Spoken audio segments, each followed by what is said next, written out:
Hi, Dr. Alina Kulczycki, Boutique Bodyworks, Physical Therapy, Fitness, Nutrition, and Lifestyle Medicine.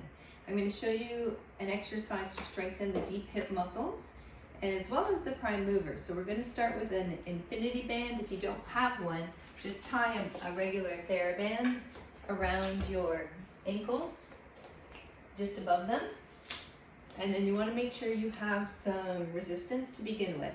All your weight on the stance side, let's make it the left to begin. Tighten the front of your thigh, pull the kneecap up, tighten your seat, tighten your tummy, and keep yourself straight on that leg. Don't let your hip go out. From here, we're going to take our foot in front on the ball of your foot or the pads under the front of your toes. And I have my knee bent and turned out. This is how we're going to work our deep hip external rotators, Obterator Internus, at the same time as our hip flexor. So again, make sure you're nice and tall on this leg, and then resist the band, moving from your hip only. Notice my knee joint angle does not change. So it's not this, it's just coming from here. You can even feel your tendon here at the front pop out if you're doing it right. Those are your big hip flexor muscles, but because of the knee bend, we can get that turnout, external rotation of the hip to make Obterator Internus do its job. It attaches at the back of your head of your femur, you know, the ball in the socket of your hip joint.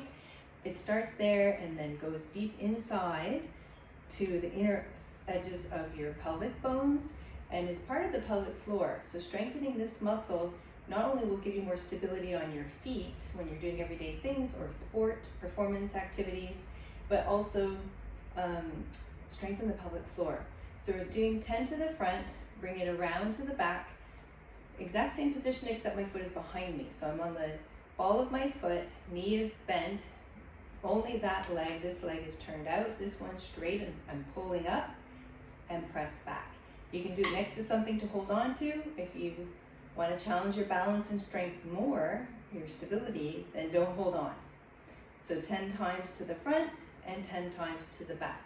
Then you'll turn around to do it to the other side. See how nice and easy it is when you've got it looped? So we just 10 to the front, tightening your tummy. Now I'm pulling up on my right leg, making sure my seat is wrapped. So sits bones down and in to help activate that deep muscle. And then 10 to the back. That's it. If this is too hard for you, this could be done laying down. Let me demonstrate. Straighten out both legs to begin with. Make sure you're relaxed on the opposite non-working side. I'm going to bend my right knee, cross my right foot over my shin, just above my ankle. Now watch your pelvis. So when you do it laying down, you have to stabilize in a way a little bit more. So is it easier? I don't know. So it just depends, especially if you're tight in your hips. You might be pulling up, so then let your hip go to where it naturally is.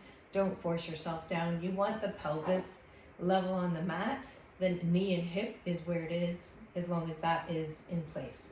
So from here, I'm lifting again from that hip flexor muscle in the front. So again, I'll feel a thick cord or tendon. That's my hip flexor. But again, my knee stays bent. I'm not trying to lift from my foot. So if you see your foot lifting before your knee, you're not doing it right. If you're lifting from your hip flexor, you'll see your knee rise and your foot still stays below it. Okay, so you'll do 10 times on that side. Straighten the right knee, flex the left or bend it. Place your left foot on your shin just above your ankle. Make sure you're squared away here so these hip bones are straight to the ceiling. How to keep them stable? Pull your belly button in and wrap the seat again. So pull those sits bones down in towards center line. And then lift from your hip flexor. Maintaining that knee bent position. All the action is from here. Everything else just goes for a ride. So 10 times on your right and on your left. Now we'll do it to the back. You'll lay down onto your stomach if that's available to you. You can always put a pillow under your hips if you need to offload your back. If being flat on your stomach is aggravating for your back. Hand over hand, rest your forehead. Now we'll bend your, I'm going to bend my left leg first for the sake of the video. So I'm gonna bend my knee to let it come out towards the side.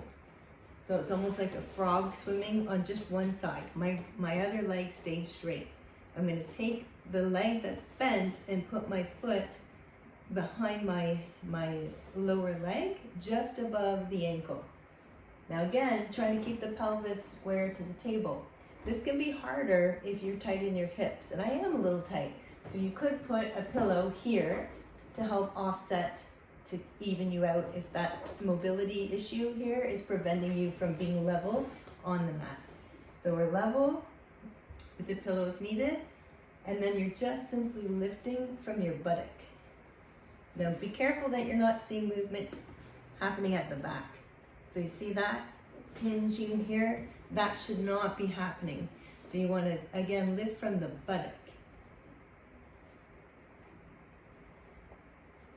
10 times. Straighten the leg. Bend the other leg, knee out to the side, resting on the surface with my foot just above my ankle. Square yourself, chest and pelvis. And again, use a pillow if you need to under your hips. And lift from the hips. Again, you shouldn't see this knee bend and straighten. You shouldn't see the foot trying to lead you. Now, if you're limited in hip external rotation or knees outward position, then your foot is going to be higher than your knee in this position. That's okay. So 10 times on both sides. I recommend trying this not just with the band, but in this position as well, because it does challenge your hip mobility a little bit at the same time, and probably will help you to not only get stronger, but increase your mobility. Because how do we increase range of motion? Strengthening. Usually strengthening the muscle that pulls us into the range that we want needs more strengthening. Okay, I hope that was helpful. Why do we want to do this? Again, to deepen, strengthen the deep hip muscles that support us when we're standing, walking, performing. Also, to help support our pelvic floor, because these muscles are part of the pelvic floor. Increasing strength there will also reduce your risk for injury, because they always need to work synergistically, meaning together. So when they are working with us as we do things, you know, like when we're moving our leg to the front, these hip muscles at the front tend to get overworked, which is why you want to strengthen them too, so that they are strong enough to handle the loads that we demand of them. But two, the deep muscles that have to co-contract, they work together with the big prime movers to stabilize us, so that our pelvis isn't doing wonky things as we move, creating more shear forces at our lumbosacral joint where our back meets our pelvis. And you know, reducing forces from shearing through there will reduce wear and tear in that area, which is oh so common as we get older especially. Okay, I hope this was helpful. Feel free to send and share. And bye for now. Check out my other videos. Thank you.